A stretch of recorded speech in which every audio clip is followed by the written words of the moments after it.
Et salut à toutes et à tous, c'est Antelvache, on se retrouve dans cette vidéo. Alors dans cette vidéo, j'étais censé vous faire l'épisode 2 de l'expérience sur les Lasius SP Noix, sauf que je ne vais pas vous faire ça. Alors ce n'est absolument pas parce que la reine qui est dehors est morte, absolument pas, c'est tout simplement parce que je trouvais qu'il s'était passé trop peu de choses, et donc je laisse encore 2 semaines au Lasius pour avoir plus de choses à raconter dans la vidéo. Alors dans cette vidéo, je vais plutôt vous montrer les rennes que j'ai capturées dans les SMH de fin d'année et une petite fondation que j'ai reçue en colis. Vous allez voir, on va voir tout ça juste après le générique.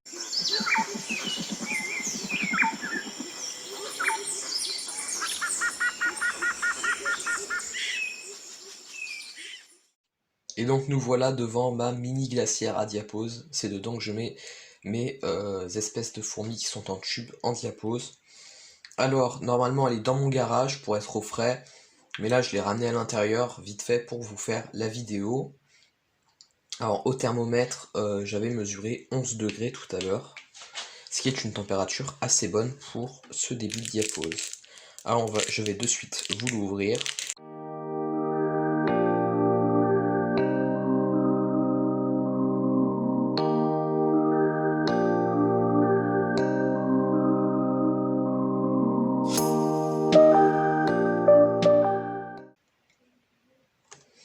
Alors nous voilà devant la récolte, il y a deux espèces.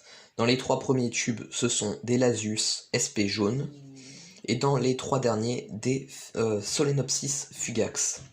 Alors, j'ai fait un premier test avec les Lasius SP jaune, un test polygyne à 4 rennes. Voilà. Je sais que certains vont me dire que ça n'est pas polygyne, que on ne peut pas faire de polygynie avec cette espèce, que c'est que des oligogénies.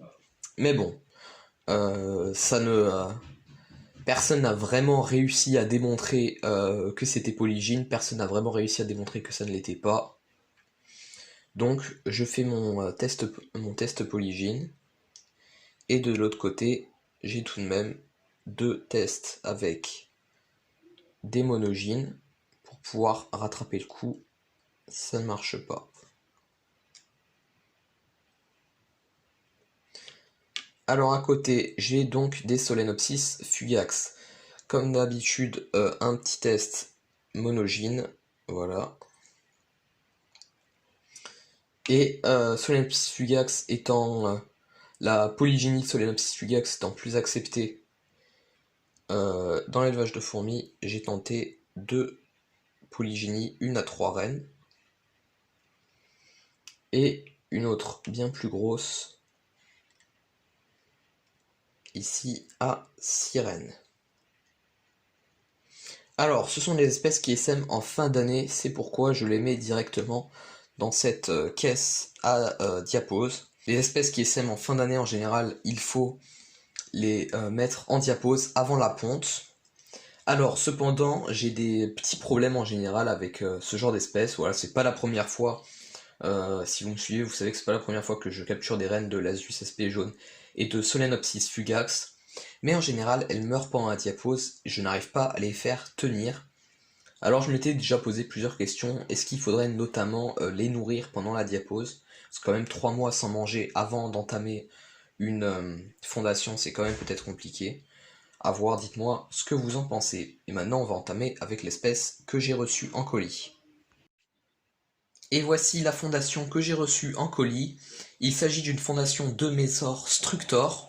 Voilà, je retente avec cette espèce suite à la déception que m'avait offerte la colonie de chez Fourmi Bio. Alors, cette fondation, je l'avais commandée en début septembre, mais je ne l'ai reçue que hier. Alors vous allez vous demander sûrement pourquoi, c'est parce que je l'avais commandée à la base chez Anthouse. Ils avaient mis 2 semaines j'avais mis 2 semaines à la recevoir. Je l'avais reçue morte parce que elle avait dû passer à travers toutes les fortes chaleurs de début septembre. Et donc elles avaient dépéri pendant le transport. Mais suite à une demande que j'ai faite à Anthouse, dans la journée, ils m'ont répondu et j'ai pu ils ont pu me renvoyer une deuxième fondation. Alors voilà, je suis franchement nickel sur le service client. Malheureusement, vu que Antaos ne fait pas de colonie polygyne, j'ai dû me contenter d'une colonie monogyne. Alors, je ne sais pas si en grossissant la colonie sera apte à faire des essaimages intranidaux, je l'espère, mais je ne pense pas. Alors voilà, on va les mettre en ADC. Le seul problème en fait que je rencontre, c'est que je comptais les mettre dans mon ADC que je vous mets là à l'écran.